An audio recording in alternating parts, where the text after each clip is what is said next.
ഈ വിധി വളരെ വിചിത്രമായിട്ടുള്ള ഒരു വിധിയാണ്.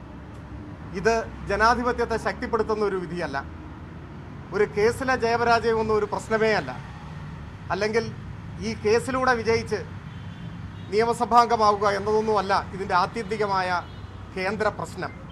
അത് ജനാധിപത്യത്തെ ദുർബലപ്പെടുത്തുന്ന, ജനാധിപത്യം അട്ടിമറിക്കപ്പെടുന്ന നഗ്നമായ നിയമലംഘനങ്ങൾ തടയപ്പെടേണ്ടതുണ്ട് എന്ന ബോധ്യമാണ്. ദൈവത്തിൻ്റെ പേരിലുള്ള ചുവരെഴുത്ത്, പ്രചരണ ബോർഡ്, പോസ്റ്റർ ഇത്യാദി പ്രചരണ സാമഗ്രികളൊക്കെ ഞങ്ങളുടെ പരാതിയുടെ അടിസ്ഥാനത്തിൽ വിവിധ ഘട്ടങ്ങളിൽ തെരഞ്ഞെടുപ്പ് കമ്മീഷൻ നീക്കം ചെയ്തിട്ടുള്ളതാണ്. ആ വിവരം ഞങ്ങളെ അറിയിക്കുകയും ചെയ്തിട്ടുള്ളതാണ്. അതിൻ്റെയൊക്കെ തുടർച്ച എന്ന നിലയിലാണ് തെരഞ്ഞെടുപ്പ് റിസൾട്ട് വന്നതിന് ശേഷം ഹൈക്കോടതിയുടെ മുൻപാകെ ഞങ്ങൾ തെരഞ്ഞെടുപ്പ് പരാതിയായി ഉന്നയിച്ചത്. എല്ലാ തെളിവുകളും കോടതിയുടെ മുൻപാകെ ഞങ്ങൾ കൊണ്ടുവന്നതാണ്. കോടതിയെ ബോധ്യപ്പെടുത്താൻ ശ്രമിച്ചതാണ്. പക്ഷേ വിധി മറിച്ചാണ് ഉണ്ടായത്. ഈ വിധി വളരെ വിചിത്രമായിട്ടുള്ള ഒരു വിധിയാണ്. ഇത് ജനാധിപത്യത്തെ ശക്തിപ്പെടുത്തുന്ന ഒരു വിധിയല്ല. ഒരു കേസിലെ ജയപരാജയമൊന്നും ഒരു പ്രശ്നമേ അല്ല. അല്ലെങ്കിൽ ഈ കേസിലൂടെ വിജയിച്ച് നിയമസഭാംഗമാവുക എന്നതൊന്നുമല്ല ഇതിൻ്റെ ആത്യന്തികമായ കേന്ദ്ര പ്രശ്നം.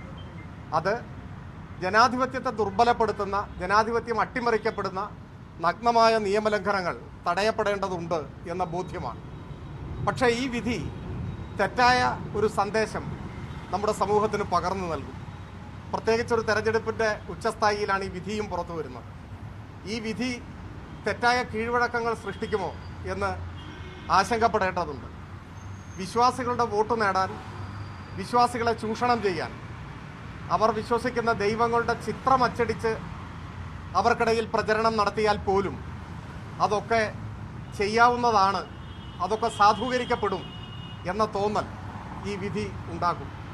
അതുകൊണ്ട് തന്നെ ഈ വിധി ചോദ്യം ചെയ്യപ്പെടേണ്ടതാണ് എന്നാണ് ഈ ഘട്ടത്തിൽ ഞാൻ വിചാരിക്കുന്നത്. പാർട്ടിയുമായും വക്കീലുമായും ആലോചിച്ച ശേഷം വിധി പകർപ്പൊക്കെ വിശദമായി പരിശോധിച്ച ശേഷം ആ കാര്യത്തിൽ ഉചിതമായിട്ടുള്ള തീരുമാനം കൈക്കൊള്ളും. ഇത്രയുമാണ് ഈ ഘട്ടത്തിൽ പറയാനുള്ളത്.